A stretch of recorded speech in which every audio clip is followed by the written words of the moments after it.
Have a wonderful flight. Oh, I just hate to leave Hawaii, don't you? Got some pretty pleasant memories, all right. May I help you? Good. Mr. and Mrs. Elliott, thank you. Mr. and Mrs. Stephen Elliott, flight 203 to San Francisco. Please confirm. You don't mind rushing back for my mother's birthday? Of course not. Have you got her present? No, I thought you had it.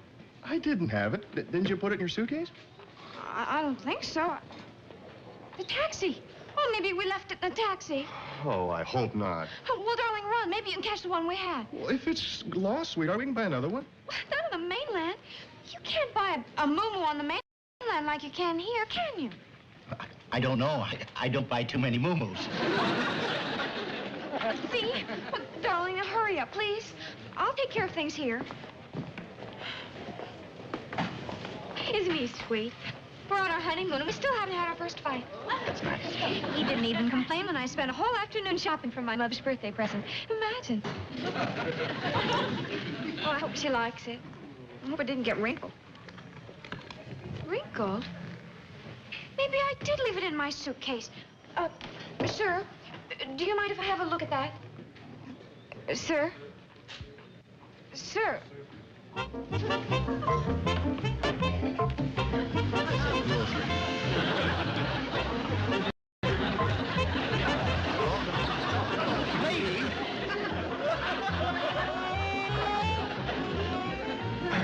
Excuse me, what happened to my wife?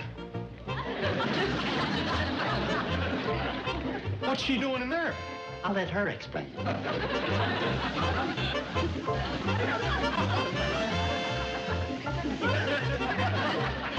hi, darling. I found it.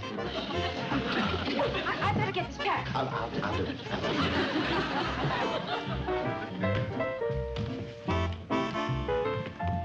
Oh, wait a minute. I want to pack this again. Darling, let's let the man run his airline.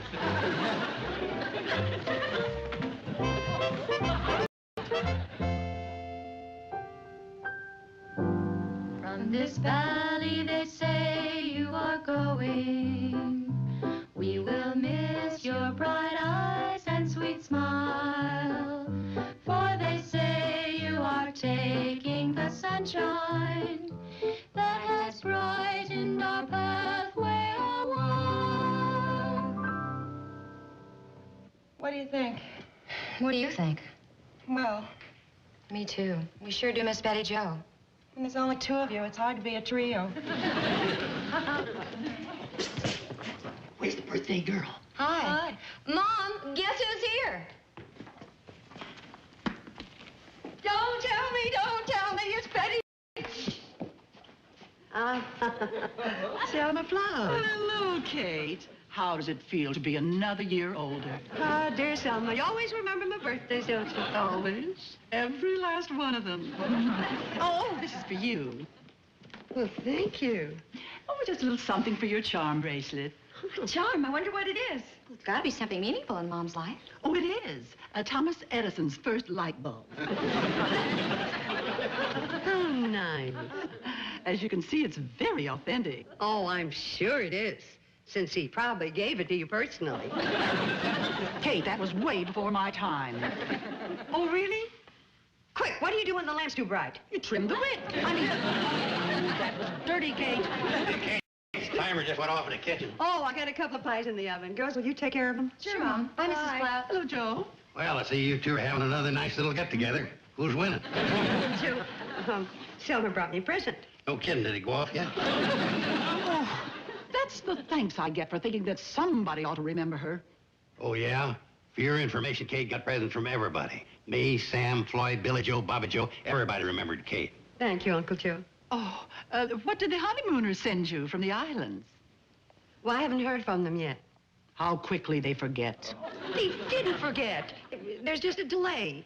Yeah, in case you don't know it, Selma, the Hawaiian Islands is hundreds of miles away. And I suppose you think the only form of communication is by clipper ship? No, Kate, dear, you'd have heard by now. They just forget. All except my dear Henrietta. Do you know on her trip to Cleveland, she wrote me every single day. You still didn't send her money to come home.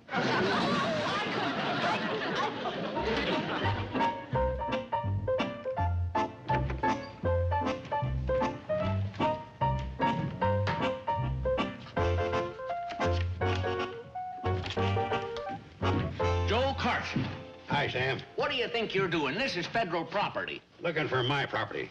Or rather, Kate's. What do you mean? Meaning I'm staying here until I find the package, letter, or what from Betty Jo and Steve. I'm convinced those kids wouldn't forget Kate's birthday. Well, I'm convinced they wouldn't either, but it's not here. I figure there's a goof up in the mail system, and it's got to be right here in your substation. What do you mean it's got to be in my substation? I run an efficient post office. Then how come there's an avocado in cubbyhole A? Well, where else would you file an avocado? Under Z? A post office, not a vegetable stand. I put it there because when it's on the vegetable stand, my customers keep squeezing it. And at 40 cents a piece, I can't afford to have them bruised. Oh, brother. And the same goes for that fancy tomato you'll find there under T. Are you going to get out of my post office, or do I have to slap a wanted sign on you and put your picture on my bulletin board? Hold it, Sam. So you run an efficient post office, huh? Oh, well, that must have slipped between the partitions. All the slipshod operations. This is Kate's letter. Holy smokes, addressed to me. Well, that's a relief. What? Well, it can't be anything important. I don't know. This letter might be the most important thing in my life. Like what? Well, my draft notice. All right, maybe an important communication from my broker. Joe, it says right there on the return address, Pixley Department Store. Hey, I won. I guess the right number of jelly beans. Sam, if the time's expired on this, you're coming into court. Dear sir, unless we get immediate action on your past due bills, it's wrong, Joe Carson. How can that be? You're the only one. I know when I'm the right Joe Carson. When you forget about that, the point is, we know these kids wouldn't forget Kate, and there's a birthday package around somewhere. Herman Halper. Huh? That new postmaster up in Pixley. He's the hang-up. He's been sore at us ever since we got a higher zip code. What can he do? Plenty. Since we're just a lowly substation, everything has to come through him. You don't think he'd hold up Kate's birthday package? Well, it's happened before. He held up a care package because he said it was a bomb threat. Wasn't? No. Floyd Smoot sent off one of his old suits, and he left his railroad watch in a pocket. So, I think I'll lock up early. You and I'll go pay the high and mighty Mr. Halpern a visit.